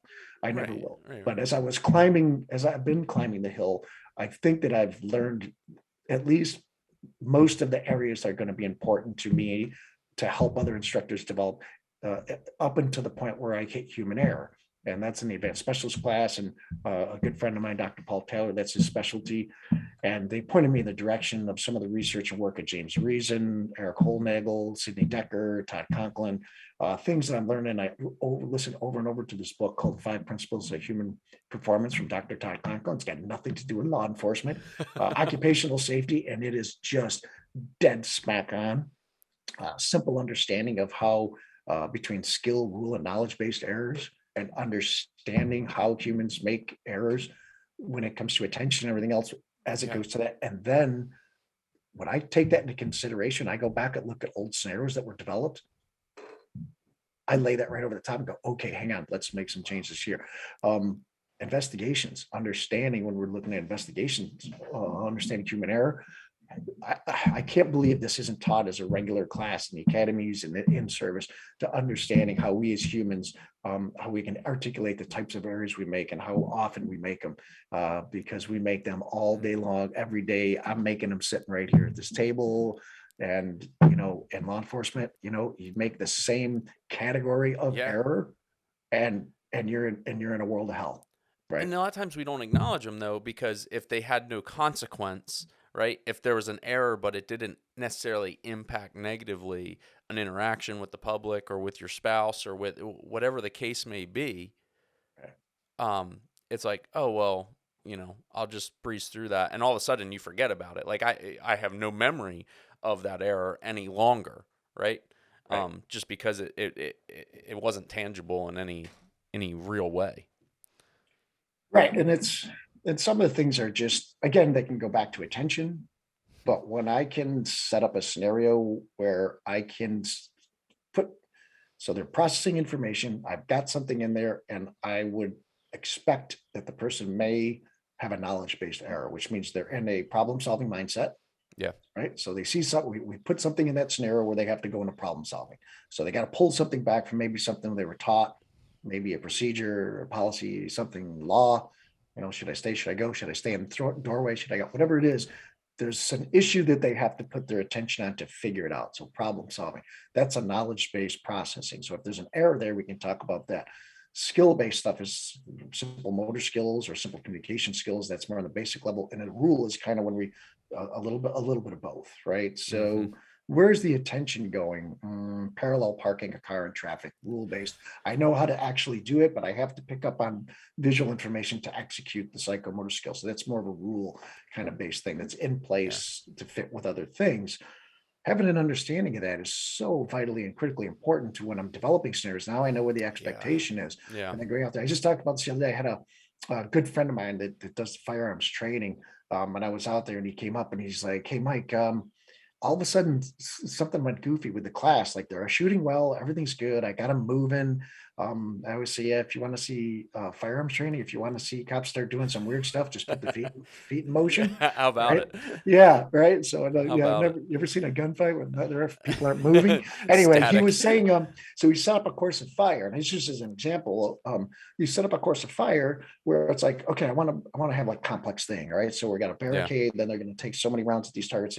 They're going to go turn and then they're going to move laterally. They're going to do something, they're going to turn, move. So, look, and then it's clear, and then hips and all, like safety involved in that. So and he's like, I can't tell you how many violations they're having. They're like turning, they're flat. I mean, we taught them about safety. We taught them don't muzzle, don't do this. Every day we repeat that over at the beginning of the day and at the end of the day. And then here we are, and now they're starting to do it. And it's like, you yell at them for flagging somebody or kind of flagging, getting these little close calls with that. And it's like, hey man, think about the course you built. Where's their attention? Are they focused on dealing with something shooting and then moving? Or are they more concerned with shooting the course the way you laid it out for them? Because you have 6 steps here. They have to remember what to do at each phase.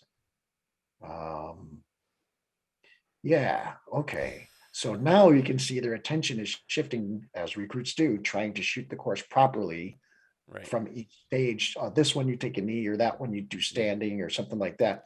So that attentional shift into what am I supposed to do? And what we see a lot of recruits is, how am I doing? Am I doing well? Did I fail? Did I pass? Which is internal, which we know is usually not helpful.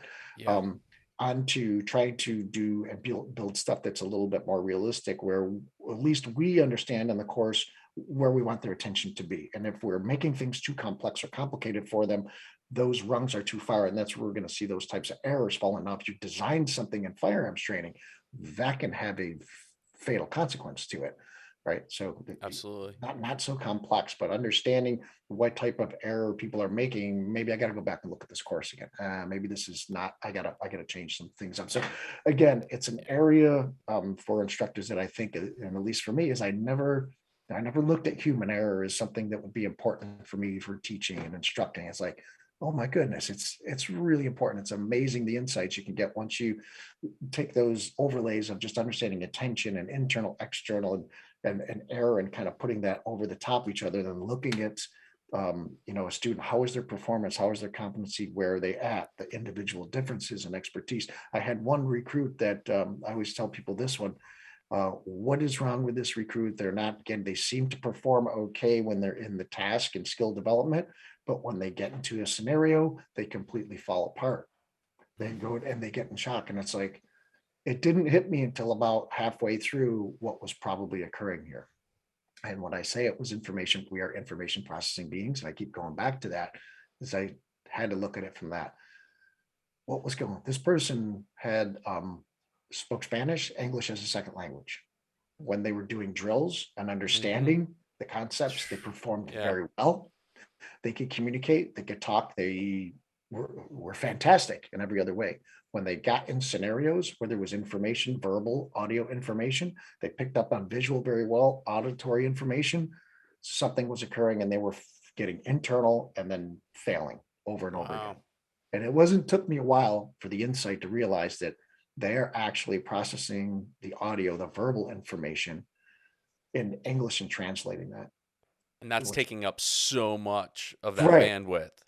Right. The bandwidth, it's taking time. And by the time they realize what is actually being said, and again, in real life, if we're just learning, it's not bad. But in real time, in a scenario where they need to take that in and act and react to it, Yeah. it was putting them behind the curve and they couldn't catch up. And That's big. And and it's the whole time we're like, what's wrong with this gosh. person? Why is Yeah. this person not like, it's like, well, and instructors, and we're like, well, they just don't get it. And it's like, you get one more chance at this and then you fell. And Yeah. it's like, Yeah. okay, I showed maybe this to you 3 different ways and you still didn't get it because the problem wasn't the steps to complete the task. It was this intense focus on one piece of it. processing it to get it right, put them behind. And next thing you know, they were just behind as it was developing, a quickly developing scenario. They were getting, now, is that going to happen in real life with this person? Yeah. Right.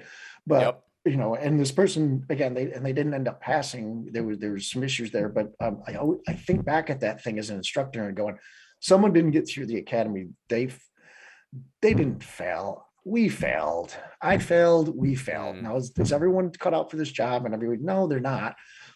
But now thinking back at that and even understanding what that person was going through, was there something there that we could have done better or different? Could we have moved the rungs a little bit closer together so that they could start doing it? I don't know to this day, but Yeah. when someone doesn't pass something because of whatever issue it was with that, well, they still want to do it. They're tough enough, they're strong enough, emotionally secure enough, but there's an issue with just processing information. What can I do as an instructor to try to move them along? Maybe it's not their time right now. Is there something they can do in the next year or something that could get them closer to this? So it's, again, That's it goes back phenomenal. as an instructor is trying to just like, either they get it or they don't get it, keep it simple, stupid. And we do like to keep things simple.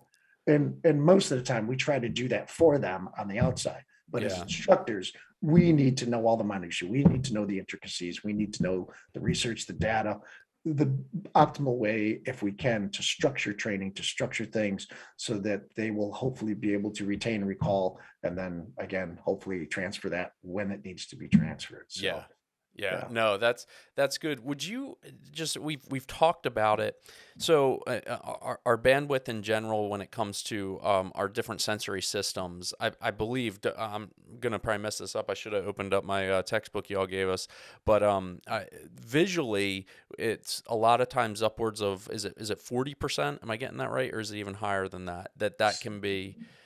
In terms of how much is allocated at different 70. times. Yeah, Okay, we're so talking a about lot. 3/4 of our, so it kind of breaks down into about a third of our brain. Again, the very rough here and the way Yeah, it's yeah, here, yeah. about a third of our brains, let's say the capacity, is allocated to processing um, visual information, but about 70% of the information that we do process is visual for most, whatever typical people that have regular Right. eyesight, Yeah. but yeah, about 70% of, like, whether it's visual, auditory, touch, feel, smell, all that, about 70% upwards of that is what we process, and about a third of the brain is, that's its business, is doing that. So That's yeah. wow, man. Yeah, and I mean that's a huge factor when we talk about learning and engagement, and even then actual the practical aspect, whether it's in a real scenario or whether it's in an actual test, a practical of what you're trying to walk through and have someone uh, assessed on Mhm. is important to realize. I know I think back to, man, when I used to teach like 7 and 8 year olds, it was incredibly frustrating to try and figure out why they weren't getting it. And I'll be the first to admit, for me, school did not come easy. And a lot of people are shocked. They're like, you were a teacher. You were. It's like that was a label I had, and I could teach things well, but in terms of learning, it took me a very long time. Because whether I would get stuck in trying to understand a concept, and now the teacher was already 5 concepts ahead, I then like I just missed all those steps, and that just compounded in many cases, particularly in the area of math and sciences. I struggled in that, and in thinking through why someone's not getting something when it seems so easy, or when with my children, it's like, just this is how you do it, like, and you can just see their wheels turn, and like they're really focused on trying to do what you're showing them to do, but the mechanics, the brain to hands, or brain to feet, or whether it's a complex motor skill or a very simplistic skill, it's difficult to mine that down. But I think my point there is we need to spend more time trying to dissect that, where a lot of times we breeze over it because we have a certain amount of material to cover, or a certain concept to get across, and say that it's complete. But in having it become complete, we actually we missed our mark with our students. Mhm.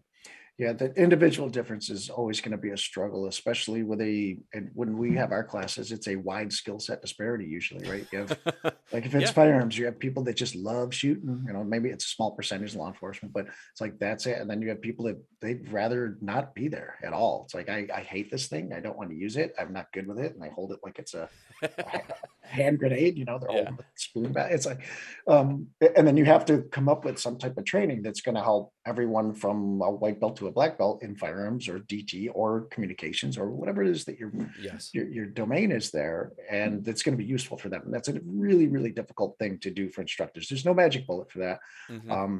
But I do think that understanding that when you do engage with someone, to have a deeper understanding about what you can do to affect that person better Yeah. is a good place to be. So I fully believe in of increasing instructor development, and that's not by taking another 5-day class somewhere that's like a deeper dive type of thing. It's like, no, this is, come on, this is a lot more. It takes more time to get there. So understanding feedback, how to provide it, when to when to give feedback, inherent learning versus augmented learning. These terms, again, they're not that scientific. And again, and Steve, let me tell you, I was that I was just that, like you were describing. When I grew up, my dad gets the biggest kick today because I tell him that I teach primarily about attention for 2 days. He goes, "You just getting back," because it was every day of my childhood in school. It's like, your teachers say you're smart enough, but you don't pay attention. And I'm like, look, when I get home, I got a dirt bike, I got a Yeah. fishing pole. I'm My paying mind attention to was, different things. it's the key. That's the key. It's like, it's not that I don't have like this going through my head. Yeah. My attention's somewhere. It's just not interested in this, and I don't want to do it. I don't want to Yeah. think about it, or I try, but it just can't stay. It just floats. So attention Yeah. deficit, it's a whole different thing. Yeah. Yeah. Yeah. I look at it as a blessing in disguise now. My brain wanted to go where it wanted to go, and I was too young to have any top-down control over it, or see the benefit in it. So I was the same thing. Yeah. I want to go back to a point you said about that visual 100%. information when you first started, about processing all of that visual information. And again, I think it's an important thing for instructors to understand. And like I say, if you take a lot of little things, they add up to something big. So Yeah. as much as understanding, like I said, two motor skills are similar to each other, trying to separate those, so it's a little thing, but it's something.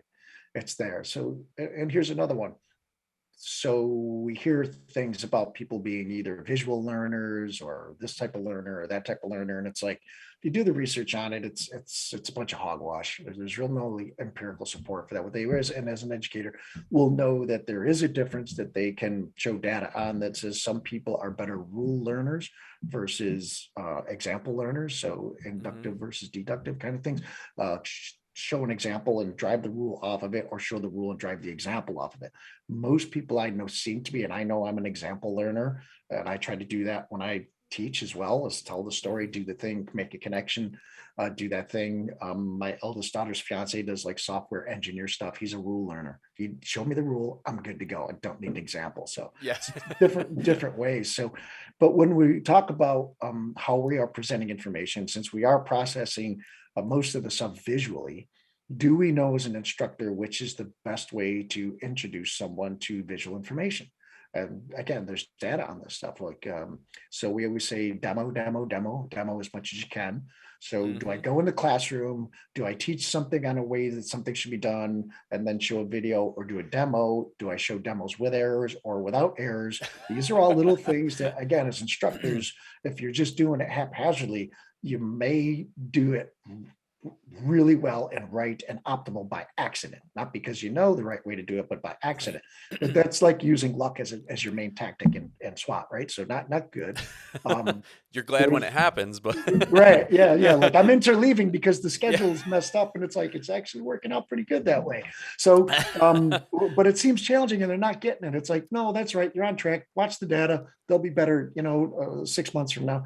But anyway, when it comes to that, like there's information out there. There's a researcher, V.S. Ramachandran, and he talks about. There's actually videos if you look him up. Brilliant neuroscientist, and he talks about mirror motor neurons in the brain. So right about here, these mirror motor neurons, and we're looking at something in a way we're being educated. We're learning, so we're focused intently, visually on something, and what's going on in the brain as we're doing it. It's called observational learning. There's research on that. I have some articles on it. They're included on the course that I'm building right now, or it's pretty much built on observational learning. When's the best time to introduce someone to a psychomotor skill, like of approaching a vehicle stops, things like that. How do I want to show it? When do I show it? The timing of it, and how do I drive training off it? There's data out there on the best way forward on this based on what we know about mirror motor neurons. Really interesting things about what goes on in the brain when we're watching someone intently. And I mean intently, like over and over. Like I was watching shooting videos, like you're picking up on information, inherently learning things that it's non-conscious to us. It's not like I'm going to go and practice my arm and my movement again. I can see something and I can do it, and we Yeah. can. There's a real connection there. There's a lot of research on it. They're still breaking ground on a lot of neuroscience on this. I can definitely identify with it. Let me show me something 10 times. All right, let me go try to do exactly what I saw. And our motor skills and psychomotor skills can be very, very good at doing that. So without error in early observation visually, and then go through practicals, is usually most beneficial for optimizing the ability to retain that movement if we want somebody to do that. Yeah. Without errors again, and then there's other ones we're introducing errors so that they can pick out, but there's an activity goes along with that that's also really good. So the visual stuff and the timing of it, it's a key component. And again, it's not this huge groundbreaking thing, but it's another little thing that as instructors, and the deeper dive into this material, we get to understand that if I'm going to have to come up with some Rosetta Stone of training, I want to make sure that I'm showing this. Here's the observation. This is what I'm training. I'm Yeah. not putting interference into this as far as that retention goes by design. Okay, unless I'm using contextual interference in a positive way. So there's a lot of things in there that I think we, as instructors, it would be good to know. To just improve on ourselves, because the systems probably aren't going to change for us that much. Yeah. The time we have with our folks is probably not going to change that much. The expectation of what officers are able to be really proficient at under stress compared to the training time that we're given is, I want to say it's laughable, but there's nothing funny about it. So, Yeah, man, there's in what we're saying, I want the audience to understand that we are, I mean, we're given the 30,000-foot view of a lot of these concepts, and they take so much more depth. But I think what I'm even pulling away from the conversation is when we're teaching or when we're learning, whatever seat we're sitting in, being aware of some of these concepts are going to set us up for engaging with material and then actually executing with a much higher degree of accuracy. And at the end of the day, that's what I want for anyone who is taking the time to educate themselves and ask bigger questions about, well, how do I learn? Why did I make that error? Right? Asking that question, right? We don't. I'll never forget even sitting in the seat watching you guys present, and even Dr. Bill when he came up and presented on errors, and thinking it's like, I know they occur. I know a lot of times I'll just dismiss it as a mistake, but putting a new term on it, error, and then understanding that there are different types and that there has been research around this. And when I can get a word to apply to an experience, for me, that just opens the world up in an incredible way, right? Because it almost gives hope to what I'm experiencing as a human being, because there's other people experiencing that same thing, right? And that's what we are Mhm. trying to get across in so many ways, whether it's from a psychological standpoint, or whether it's from just a optimal human performance piece. Is, hey, someone else walked through this, they processed this information, they did it and executed it in this manner, and now I need to go out and do that hopefully better than they did, right? At the end of the day, the student and teacher relationship. And so, man, I appreciate you sharing these concepts in so many ways. I give a minute for you to just um, to help wrap us up. What are some final thoughts you have for the audience today, as we leave our conversation? Well, I guess the big thing for me is the takeaway in a couple things and from the beginning with the interruption theme is um, resiliency doesn't mean I'm just need to be tougher about things. Mm, Um, yeah. it I guess my takeaway on that is pretty much everybody out there, you're stronger than you think you are right out of the gate, and you just don't know it until you get thrown into something where you have to be. So to prepare yourself for that, put things in your life that are difficult to do. Stephen Pressfield stuff, go out there and risk it. Be creative. I could have stayed home, never walked up and met Dr. Peterson. All of a sudden there he was in my life. And these things that most of the things that were positive in my life happened because I risked it. I risked being creative. And I know it doesn't sound like a big risk. It's not like a life-changing risk, but we know these things happen every day. It's like every time I get out and in front of the microphone, in front of whatever 80, 90, 100 and something people, it's scary. It makes you want to turn internal. I want to go up to a hotel room, like I said, and hide under the bed. But every time I risk going out there and throwing myself in front of people to be judged on whatever it is that I'm doing, I always meet the most fascinating people in my life. And you just don't get to do that unless you risk going out there and just swinging away. And so that, I mean, to take away from people, get out there, whatever your passion is, whatever it is that you want to grow in.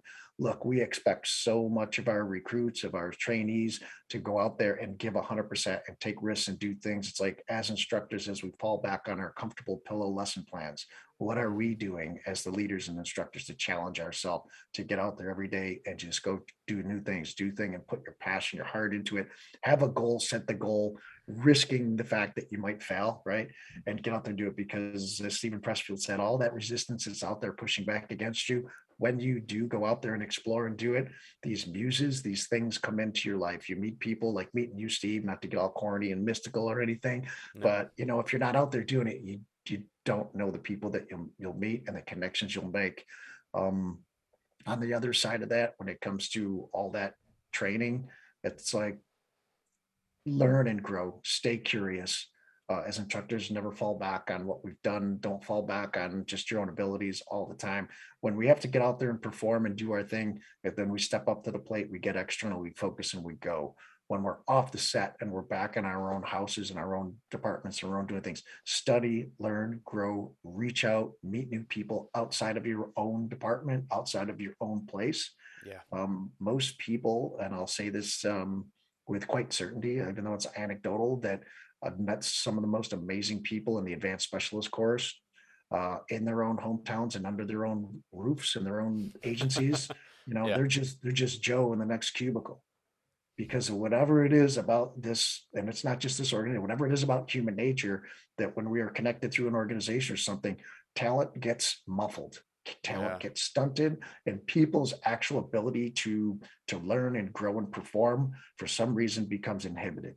But when they break out and get out there and reach outside of their own places and reach out like through this type of platform or wherever it is, and I know this is one of the most beautiful things about the advanced specialist course is when we get those students there, they can shake off all those attachments they have that have been restricting them in their ideas and growth within their own agencies or organizations. And they come to a place where free thoughts flow and we just learn and grow from each other. It is it is almost magical. Yeah. I'm hoping that you can experience it Uh, I, sometime. yeah, man, I'm already sold on it. Yeah, And no, it's it sounds pretty incredible, to say the least, to use a overused term. But I just, um, in thinking through, I mean, if people are sitting here listening, and whether, no matter where they're at listening to this, I mean, they're I would say a pretty tuned in person that is trying to better themselves, which is something that obviously you hold in high esteem, and constantly making yourself better and helping others become better around you. So that definitely, I think, came through even more so today, for me sitting here listening. I mean, I look forward to these conversations so much, because even I'm not gonna lie, there's always apprehension coming into every podcast I do, right? mhm. Every conversation of like, how's that gonna go? What's it gonna go? Am I gonna forget to record something? Am I gonna get all this stuff? But honestly, when it settles in, it really brings me to life, and it really sets the course for even today. Like, today will be a great day, Mike, because of our conversation. I know that for sure, because to get up in the morning and accomplish something, and have a hard conversation, to whatever degree that is today, and or maybe more intentional conversation would be the better way to look at it, this morning, definitely sets us up. And I encourage so many more people to do that.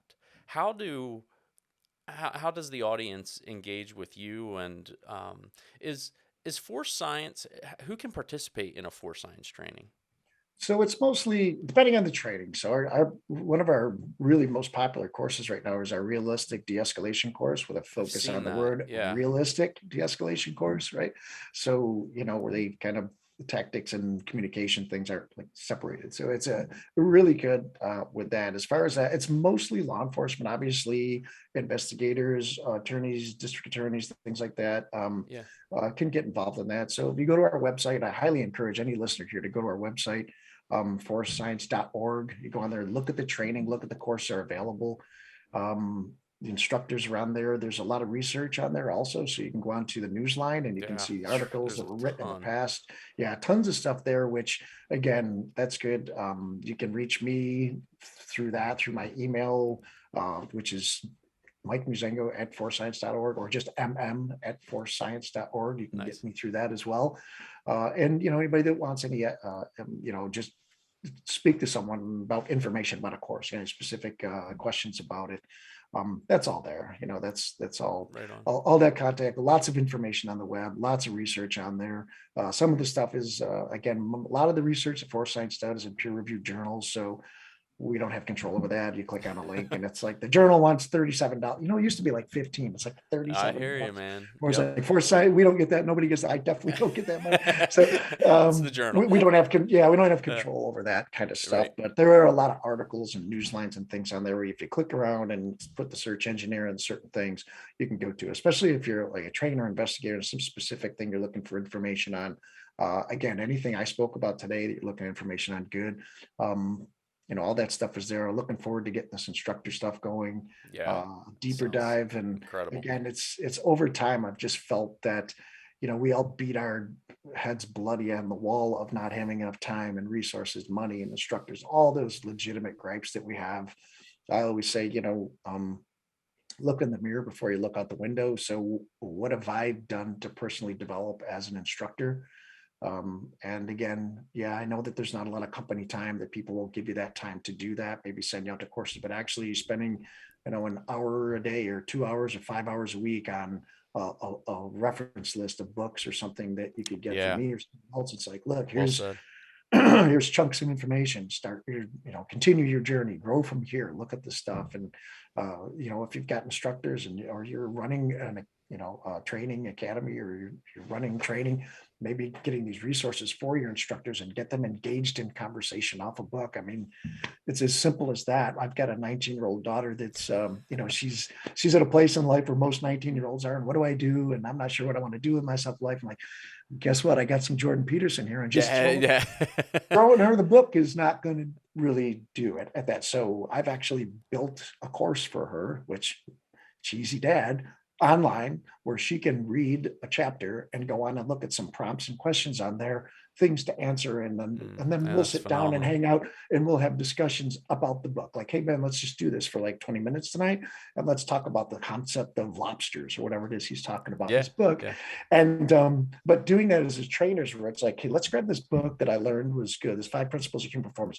Read chapters 1 through 3. And on Friday, let's get together and have like, almost like a book club thing. But I mean, just reading yeah, information is not going to do it alone usually, unless you're really creative in building and writing. For me, I've got notebooks and notebooks stacked on things that I write on how I can apply something. It'll take me 6 months to get through a book sometimes, because I'll stop at there's, each concept and connect it to something I can use, give yeah, examples that's of good. it on books. So there's things you can just do. So again, looking in the mirror before you look out the window, and help your instructors become deeper and just much more developed as far as understanding. That way, when you give them 2 hours of time, or you increase their 4 hour block to 5 hours, that extra hour you gave them, they got a plan. They know Mm, what they're going to do with it, and it's going to be data driven. So yeah, I highly recommend. I think that's a good place. That's where I put my energy now, and it feels like a really good place to put energy. So with that, it's just, thanks, man. This has been awesome morning, like you yeah, said. yeah.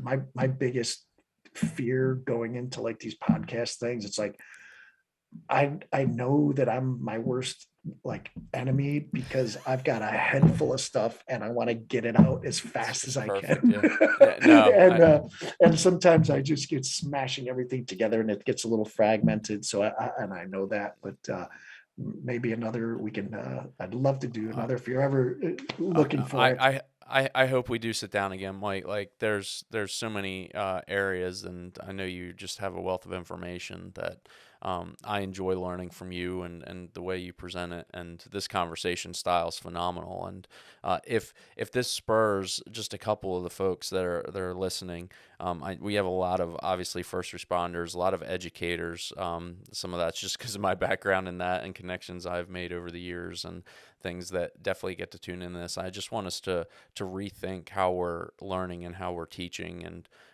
it's a passion of mine. I fully imagine someday when I'm not doing what I do now, I'll be teaching again, just because it's important to get this information out. And it's we have to understand what our gifts and talents are, and where they're not perfect, we need to go out and refine them to become better. Because like you said, it's I fail in so many ways as an instructor, but I want I, I, I I desperately want to improve that and take feedback from people to apply it in a more effective way.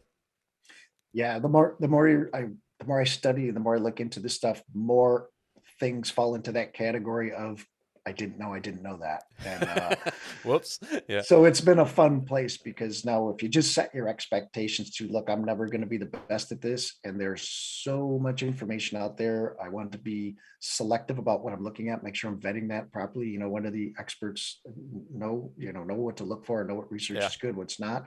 Look at education, look at your educators. They've been working on this for a long time, and we don't reach out to that. I mean, most instructors just never heard of cognitive load theory or Bloom's taxonomy. It's like, learn that. It makes sense and it It's fits in line with everything we're doing. Some of it 100%. is intuitive and feels right, but also many things feel like something and they're not. They feel like they're productive and they're not productive. So look at those two. I would highly recommend the research of doctors Robert and Elizabeth Bjork. Look in there. I mean, that's a good place to start. The course is loaded with that stuff. Memory, look at that Yeah. information. Just keep digging, keep learning from the people out there that have been, smashing ground on this stuff for quite some Yeah. time. You don't have to reinvent it, but where the researchers Yeah. fall short in application, that's where you come in, right? That's where we come in, Yeah. trying to take that and apply it in a way that's good, it's right, and you'll get that optimal outcome Yeah. is what we're Yeah. trying to do. And as these adult learners, man, just keep investing in yourself. It pays dividends, whether it's professionally or personally, and just taking care of your family better. I mean, that's honestly, Mike, that last thing you said about spending that time and helping your daughter out. I mean, that's going to stick with me, and I think it's going to resonate with a lot of the audience out there, because that intentionality piece, like you said, a lot of time at the surface level, be like, really, he does that, but all of a sudden at the end, those are the things that are going to matter. Those are the things that create legacy. Those are the things that are going to impact maybe your grandchildren in the future and their families as well, because of that foundation you're setting. So I commend you, brother. I just Thanks. I'm incredibly thrilled that we had a chance to meet, and I want to continue to push Force Science out there. The main thing I say about that is, I mean, I believe the information you all are pushing out to the law enforcement community is something we all should be having when we're starting our careers. A lot of times I feel like, I'm a little more than halfway through my career, and why am I just learning this now? And I'm thankful for it, Yeah. but I really enjoyed engaging with it. So with that, man, I thank you so much for taking this time today with us. We'll make sure we sync everything up, that everybody can have resources and access to Force Science and the email. And I look forward to hearing what's coming down the pike for you, and All right. what the future holds, man. I can't wait to do this again, and I'm definitely going to take you up on that if we can sit down again here in the future and talk more. Oh, for sure, man. I get a couple of points or anything anybody wants, and we could drill down on a couple things and stay a point on those for sure. But it's an honor. I thank you for doing this. I think it's awesome what you're doing. I love coming to those folks that go out there and throw themselves out there and get people on, ask those questions. I mean, Yeah. I love the long form. I spend most of my days listening to this stuff, and it's like, look, Yeah. man, look, I'm no know-it-all when it comes to this stuff. So any of this information's good. Pick and pull what's useful to you. Yeah. If there's research out there, anything that I mentioned, I could even link it up with Steve so I could throw it in there 100%. into the notes or something like that. But just, take everything with a grain of salt and keep working hard and keep learning and growing. And let's see what we can do for this profession. 100%. So that's it. In 100%. the meantime, man, stay safe out there, and hope to talk to you soon. So Yeah, man. No, I look forward to being in more training. So, hey, thanks again, Mike. thanks, Steve.